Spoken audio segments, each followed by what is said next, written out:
The men working on the Fukushima reactor travel from towns outside the exclusion zone. Our Asia correspondent John Sparks went to Iwaki City, where he spoke to workers who claim conditions are chaotic, training inadequate.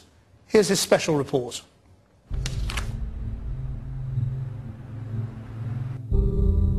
Rocked by the earth and battered by the sea, this the work of Japan's great earthquake and tsunami.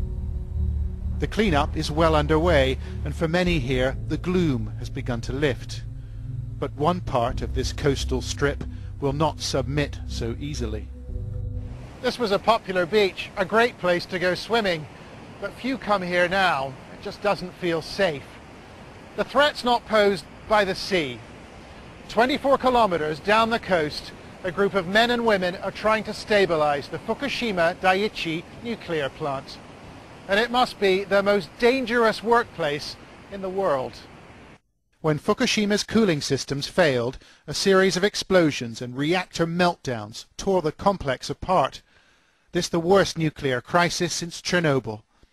Thousands of workers have been drafted in to secure the plant, but they run extraordinary risks. Tell us what it's like. The conditions are chaotic. There are no rules. People who come here for the first time, well, they must be very troubled. I don't know how to describe it. It's just depressing. Channel 4 News visited some of the dormitory towns where many of Fukushima's 3,000 employees are now staying. They're forbidden from speaking to the media, but a number granted us interviews, describing a nightmarish world of high radiation and difficult terrain. We've hidden their identities. We don't know when things will collapse on us, and the holes and cracks in the ground are terrifying. If you fall through, you may break your bones, but if it's 20 meters deep, then you die. The day starts here, at a former football training complex, before workers are bussed into the plant. The majority don't work for TEPCO, the facility's owner, but for an estimated 600 subcontractors. And with so many companies on site, some say it's impossible to maintain strict safety standards. We tried to ask workers about this, but we were told to leave. They're taught how to wear bodysuits, gloves and masks to protect themselves from radiation, but employees told us their training was inadequate. I got 30 minutes of safety instruction. It's not enough, and people come here with no knowledge of the operation. Communication on site is difficult. With about 30 foreign experts in charge of key bits of equipment, there's no common language, and the protective masks make it that much tougher.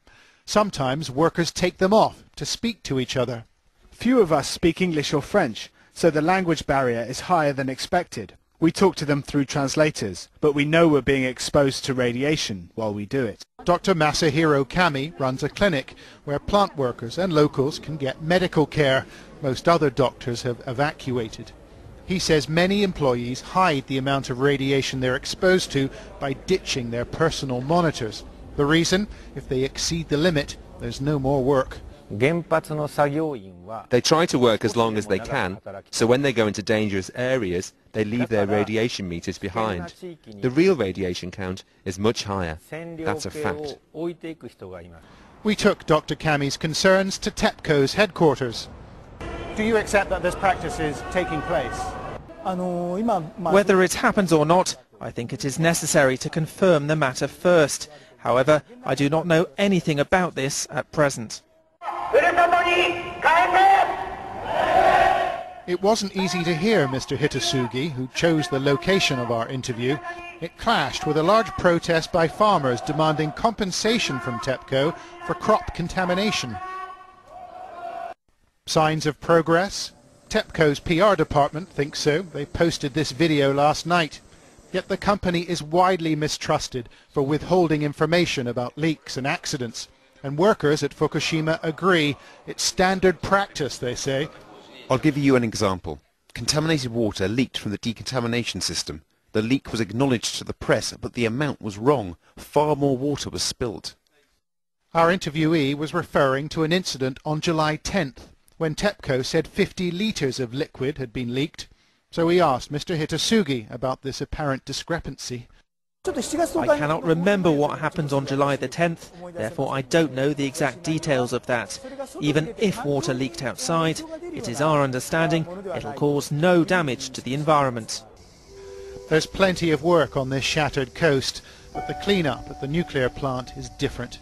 It can't be sorted into piles. 3,000 workers are now risking their lives, some out of duty, others for the cash.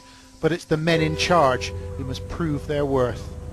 John Sparks, Channel 4 News in Fukushima Prefecture.